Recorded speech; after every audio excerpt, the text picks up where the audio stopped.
Hello, I'm Tabi.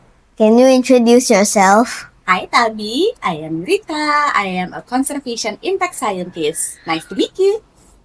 What does a conservation impact scientist do? Well, have you been to the sea? Yeah, Have you eat seafood or fish? yeah. Okay, so imagine you are in a coastal area in Papua New Guinea. So they eat seafood and fish for everyday life. So Yeah. every day they eat fish and sagu. However, lately the fish has been depleted because there are overfishing in the sea. So my job is trying to help them to get the seafood and also the fish, but they will fish it sustainably. What does conservation impact mean? Can So, you give me an example? yes. So, conservation impact is basically we measure the impact of any conservation treatment. So, for example, the one that I said before, so I'm trying to help them to fish more sustainably. So, we're trying out a device so they can gather fish on the sea in a different place than nearby coral area. So, in conservation impact is I'm trying to measure whether this new device works in gathering the fish and doesn't hurt the coral area. Do you know that the coral area is actually a source of food for fish? No. No. Yeah. So coral is beautiful. Have you been snorkeling? Yeah. Did you see any coral? No. No. Okay, so in usually near Indonesia and also Papua New Guinea, it's called coral triangle. So that means there are a lot of corals, beautiful color, soft corals, hard corals, and they're very good for fish. So they give a lot of nutrients that fish like, and fish likes to gather in the coral. And this fish is very yummy, like grouper, snapper. So it's a really yummy. So, however, people usually know that they like to gather in the coral area. So they go to coral area and hunt the fish there. When they're trying to hunt the fish, sometimes they hurt the coral as well. It depends on how they hunt.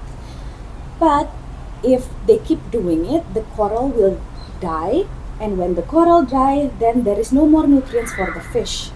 And then the fish will die as well.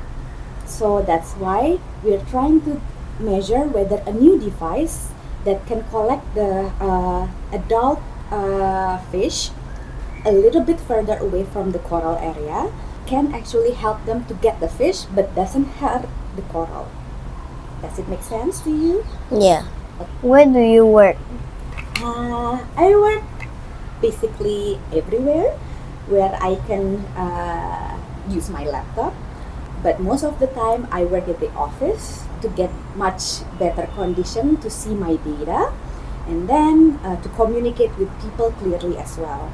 But once in a while, I go to the ocean, to Papua New Guinea, for example, to see and check whether the device is working or not. And in other times, I go to another project in the forest and see whether our device there or our community engagement there is working or not. Where's the coolest place you've been? Coolest place I've been? I think Papua New Guinea has a special place in my heart. That's why I keep saying Papua New Guinea. So the area is in the northeast part of Papua New Guinea. It's called Manus Island. So they are very barren and limited resources, but they're very beautiful because at 7 p.m. there is no electricity, so it's all total black, dark out, and then you can see a very beautiful stars Oh, from the okay. ocean. How does a typical day look like for you? Yeah. So I think I started with coffee in the morning and then a little bit breakfast and then go to the office here in Singapore and then started to make some calls with the others to collaborate and then coordinate what should we do today and then start making a report based on the data we collected and then end the day with what we learned so far. Oh, okay. What's the most interesting thing you've ever done at work? Yeah, what is it? Yeah. So I think in one of the part, I try to measure our impact. I went to live aboard in Raja Ampat. Do you know where Raja Ampat is? No. Raja Ampat is a district in Papua, but Indonesian Papua. So it's not Papua New Guinea, but Papua in Indonesia. So they are known for the best marine park in the world in 2023. So their marine park means you need to actually dive to see the coral and then the fish. So it's under the sea, just like Ariel. They have one of the best marine parks in the world. So when I actually trying to do my job there, so what we have to monitor is the coral health. So we need to dive and then looking whether the coral cover is good and then the color is beautiful. Okay. Why is it important to save animals and their habitats? Okay, do you like animals? Yeah. I think they're amazing, right? Do you think so? Yeah. Yeah, so everything in our earth is connected. So if we protect the animals and we would like to protect the animals, we would usually also protect their habitat first. If their habitat is destroyed, they cannot survive, right? Because they don't have a place to live, they don't have a place to gather their food. So because of that, we not only protect the animals but Yeah. also their habitats. Not just because they are cool, but they serve a function. Every little thing in this world serves a function Okay. called ecosystem services. So that's why we would like to protect them if they are endangered, and then we like to protect their habitat as well because we need them in order for us to survive in the world, and of course because they're amazing too to look at, right? Yeah. Is your job fun? Why? Is my job fun? Well, there's ups and downs. Of course, there are fun part, and there is not so fun part. So the fun part is, of course, getting to know other people when you go to the field, and also trying to understand how they do their livelihood there, and then figuring out what can help them. That is the fun part. But the not so fun part is sometimes it works, but sometimes it doesn't work, right? But if it doesn't work, of course, sometimes I feel a little bit down. So we need to figure out something else or another solution to help them. So yeah, that part sometimes it's not so fun because Okay. they need the solution fast, but it's not working. What is the best part of your job? Yeah, so I think the best part of my job is trying to understand what the nature can actually help us, or why we need the nature, and then how we can actually help the nature as well.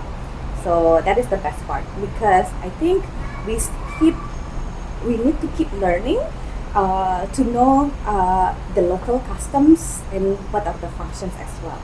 How did you decide you wanted to do this job? I think it's a mix of what I like compared what I like, and also a little bit serendipitous. So there is an opportunity there, and I have a little bit of knowledge to do that, and so I tried it. As simple as that. So actually, I started as an economist. However, I find out when I'm learning, when I'm doing my college, I started to gain interest into environment because one of the article that says Indonesia's forest fire in 97 and 98 creates a lot of haze, even to Singapore. So that actually have a little bit of imprint in me, and I would like to do something better for the environment, but also improving communities' livelihood because people need to live, but we need to protect the environment as well. What Yeah. did you study in school? What did I study in school? I study economics. So, do you know what economics is? No. No. So have you learned about market trade? Yeah. So something like that. So we learn about why people make transactions. I want to sell something. You want to buy something. So we study about that. There and also there is a role of, for example, government to help that we can have a good transaction. So I don't cheat on my product that I sell to you, and then you will pay me when you buy product from me. What skills do you need to become a conservation impact scientist? Yeah, so I think having a math skill, mathematics is always a good skill. That's a basic skill, mathematics and statistics. So, because in order for us to measure, we need to be able to do simple calculation. So, mathematics is good. And then the other thing is analyzing skills or problem solving. Like I said, sometimes it works, sometimes it doesn't work. When it doesn't work, then we need to go back to our drawing board and do a problem solving again.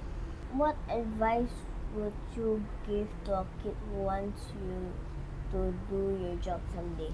I think that's a good question. So you need to be always curious. So the skills that you have right now is good to prepare you in the future. Basic mathematics, basic reading skills, and also okay, analyzing skills. But what is happening? But the other skills that is good is your curiosity. So always be curious and ask people, because what you know is very little compared to what the world knows, what the plant knows, what the animal knows. So keep your curiosity in check is always good. What advice would you give to kids who want to help make a difference for the planet? That is a wonderful question.